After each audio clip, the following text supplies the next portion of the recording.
that just came out.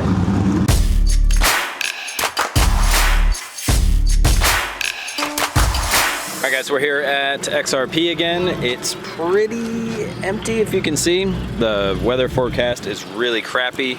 It did rain earlier, so I think a lot of people just weren't motivated to come out. Rightfully so, we almost didn't come out. We were gonna take the truck, we decided not to, but we're out here because Crabtree is gonna be bringing the Mustang out for a first shakedown.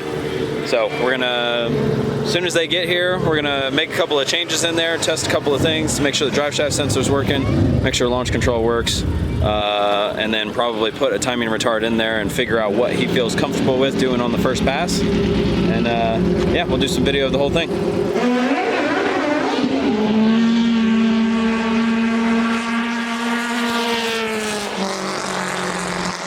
Dang it. I was hoping that was going to be a good pass for a perfect intro, but that was lame, sorry. What's up, man? Been sitting over there for like an hour or something. He said he misses you. Oh, I didn't get it. Yeah, you don't have minutes ago. Well, no, when we were sitting in the car, I didn't get it. Yes, it parked by the very front 40 minutes ago. I said, chill there. He's yeah, Christ. So are we ready, or what are we? What's on the list of things to do? Ready? Okay, so I just gotta get my computer and change a couple things. Yeah, we put some heat into it. Okay. Yeah. Okay. All right.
All right, so obviously that didn't go as planned.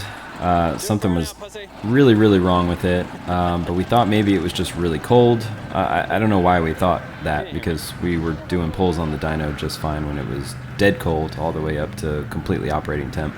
There was no real difference in the way that it ran when we were on the dyno, but you know, we weren't really, I guess, thinking straight at that point, and so we figured that might have been the case, so we pretty much turned it right back around after checking over a couple of things and tried for another pass.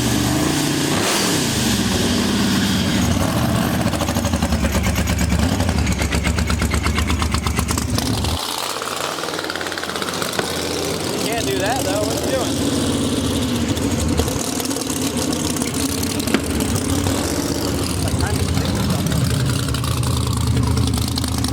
Time to go back inside. Alright, so obviously that wasn't going very well. It was acting like it was missing, or if it was out of sync, or something was going on. It was running really, really, really shitty. And so we were kind of looking at the tune, but everything looked okay in that. The air fuel was normal. Exhaust temps on the first run, once it actually cleared up, they looked fine. They were actually close to everything else. But on the second pass, we didn't get a log, and it was just falling on its face big time. So there was an even worse problem. If we had that data to look at, I bet you we would have seen like a dead cold hole on the cylinder that we obviously hurt. So I'll show you that here in a second. So this is usually not a good sign. We got some problems. Oh, he took the rocker. Oh, did he? Damn it. Okay. That's all right. I'll show in a second. This rocker is missing because it was loose. This, it looked like, I mean, the hole looks fine. That looks perfect. So the bolt itself that holds that in must have just backed out a little bit, and it allowed the rocker to, you know, rock in a way that it wasn't supposed to. And the push rod kind of got kinked off to the side a little bit and just chewed up the little cup that it sits in. So this hole was basically not opening the intake valve. It was puddling up some fuel behind it, kind of letting it in sometimes when it was like hitting on the back side of this, like outside of the cup. So what that ended up doing is it's giving a false air fuel from that hole. So the ECU sees, crap, I'm lean, because it's just passing air through there, and it adds a bunch of fuel. So that's why just that one hole being dead, it affected all of the other cylinders, because it was adding a false amount of fuel because it's averaging them all together. So we ended up with, you know, it would have run shitty with just one, but not that shitty, but it ended up being so much more because the ECU was trying to compensate for the rest of them. So hopefully you can get it fixed, or have something here that we can, you know, rig up to work. If not, then we might be screwed for the day. Strange. It's just weird that we did all that flogging on the dyno. Yeah, I know. We had the injector issue, but we never really looked at mechanically. I'm wondering if the burnout shook it the rest of the way or something. I don't know. Because it seemed like it was still running good right there, so the problem didn't exist enough there. Yeah, no. It might have gotten so bad. Well, yeah, I don't know. That's strange. Yeah, it's really weird. It was just intermittent too, because it was either in the cup or it wasn't. So it was just like banging around in there. Yeah. So this is how, I don't know if we'll be able to see this. That's how that push rod's supposed to be, like sitting in that nice little cup. This one was like banging around up here on the side and screwing everything up. It's tough because we ended up, you know, because it's a new system, you know, new setup and everything, and a ECU. You know, it used to be a carbureted car, and so initially we just assumed tuning issue when it started not feeling correctly and stuff like that. But mechanical issues, I'll be honest, more often than not, the issues that we run into are mechanical and then identified, you know, via the data that we get on the ECU. But some mechanical issues, they'll hide themselves because the ECU is sitting there trying to compensate. All right. Yeah. You like them all. So, those holes are the MVP tonight. Well, it has an atomizer, it's not. Yeah, I agree. So I didn't get it on video, but what we just experienced was the same thing that we experienced on the dyno, and the fuel was like, yeah, tire's still wet. There was so much fuel out there. Thanks. It came to about like right here of just spewing out fuel. So obviously we got another injector that locked up. So the problem is, like on a single injector setup, you don't have you don't have a whole lot of choices. Like these are the people to go to on a single injector setup that'll flow that kind of fuel. Right. Yeah, But 700 if any other injector company had failures this often, I mean, like we can all name like multiple people that have had this same issue, and they keep a spare or they clean them every outing. If any other injector company had the same thing required for their injectors, everybody would be dogging all over them. So it's really kind of disappointing. Because I've dreamt of owning these. Yeah. $5 can of PB blaster out real quick. Right. The magic juice. There's no fuel in it. Yeah. Yep. Oh, nice. It's healthy. All right, so we were just getting ready to start it up so that we could, you know, the rocker was definitely an issue, but maybe this was a background issue as well. One of the injectors was starting to not, you know, close all the way and was screwing up with fuel delivery. I don't know. I don't know if this just happened or if it was also happening, but fixed one problem. We were trying to start it up so that we could just get it on the trans brake and then, you know, test out, make sure everything was good. There you go. That's apparently what is required for these insanely expensive injectors. Really happy I don't need to go buy these. Yeah. Oh, thanks. I kind of recommend. I don't know, man. It's tough. Recommend. I mean, you'd have better luck stepping in dog shit and run through your house. You get more results out of that. Like I mean, I don't like want to talk shit about a company or anything, but like I said, we just have. It's a pretty like big guy kind of injector. Like they're not cheap, so there's not a crazy number of people out there that are using them compared to a normal Bosch injector or something like that. Like there's tons of those injectors in circulation. And so to have this few a number of the injectors in circulation and be able to be like, anybody can basically say they know of at least one person that has these injectors that has had them lock up on them. So, you know, I know of 3 people or 2 people personally that have had them locked up before this one, and now this one is locked up too. So it's like, what, you know, what's going on? Are we doing something wrong with the injector, or, you know, that it being as common as it is to hear other people having a similar problem with it makes me think we're not doing anything wrong. This is just the nature of this injector, and that seems like a really odd behavior to have to deal with for such an expensive injector. So I don't know. It's a shame. Okay.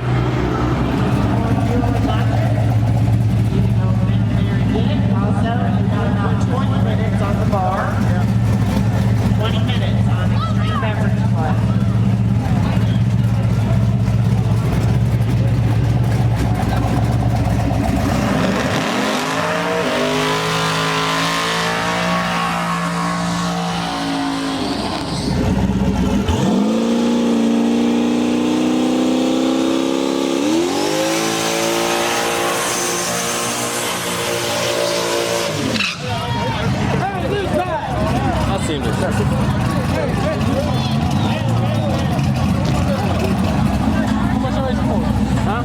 I think they said 100.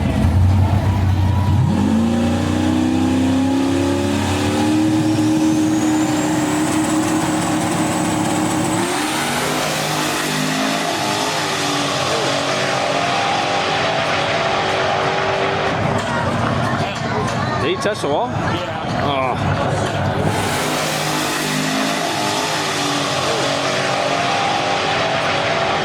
Did he touch the wall? Yeah. Oh. God damn. That kicked through that car now. Oh, shit, sorry. Huh? Man, EFI, so we didn't really have to do a whole lot of maintenance. I know, this is way more maintenance than it usually is. Did you guys run them through all of it? All of them? Okay. Held it down and let it. Nice. Okay. That one was stuck. I had beat on it. Yeah.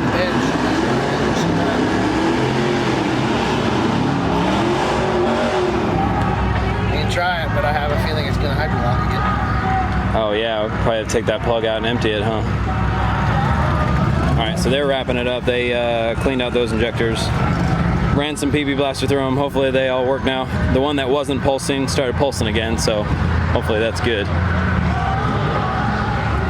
Chris won his race, as you saw. How'd it do? Slower. Slower? Damn it. It's a big ass turbo. You see him tap the wall?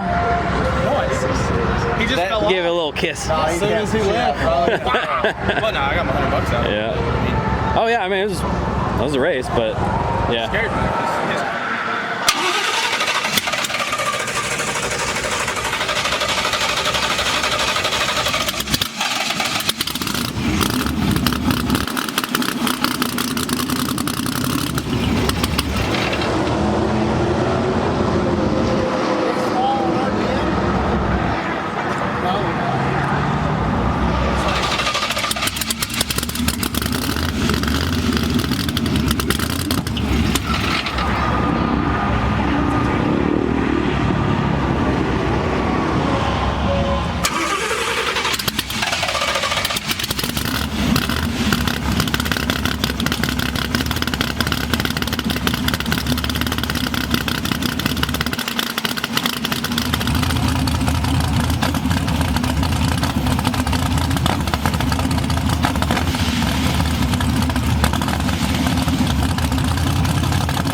I mean, it was a good idea because if it didn't have throttle reading, then it wouldn't do the acceleration fuel. So when we try to give it throttle, it doesn't navigate through the table. The map is reading correctly, so that's not it. All the EGTs are... Huh? Reading okay? Yeah.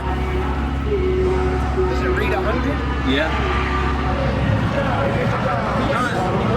Not what we had in mind on the way over. No. Spirits were high. Hey, we made it to the track. Yeah? Oh, we're here. Straight, turn. All right, so we're loading it back up right now. I mean, we've been trying to rack our brains, troubleshooting. Obviously, we had the injector issue. We've had a couple of issues, but there is something still lingering. One of the things that we did see that was really, really weird when we were trying to, when we had the car running and we were giving it throttle, it was popping and banging and all sorts of shit. Well, the map sensor actually read 15 PSI. And we thought maybe it was a false signal. So we were like, oh great, maybe it's the map sensor itself, it's wigging out, it's not traveling through the table like it should, but it was, it's just that actually happened. So we got some sort of combustion that went into the intake manifold while it was trying to run. I don't know, there's a lot of things that it could be. If it was not synced up properly, and the ignition events were happening when the intake valve was open, that could do the same thing as well. Just, we need to go back and look at the basics. Something happened. Obviously that rocker was a really bad thing to go wrong, so it could have had some collateral damage. Hoping that it's not that bad, but it's not looking great. So we'll see. They'll dig into it, let me know what they see. We tried everything tune-wise that we could do. We went back to the tune that we came off of the dyno with, the one that we arrived here with. We tried a bunch of different stuff, and it wasn't really working out. So still shaking down a couple of problems. We will get it eventually, but it's fighting us so far.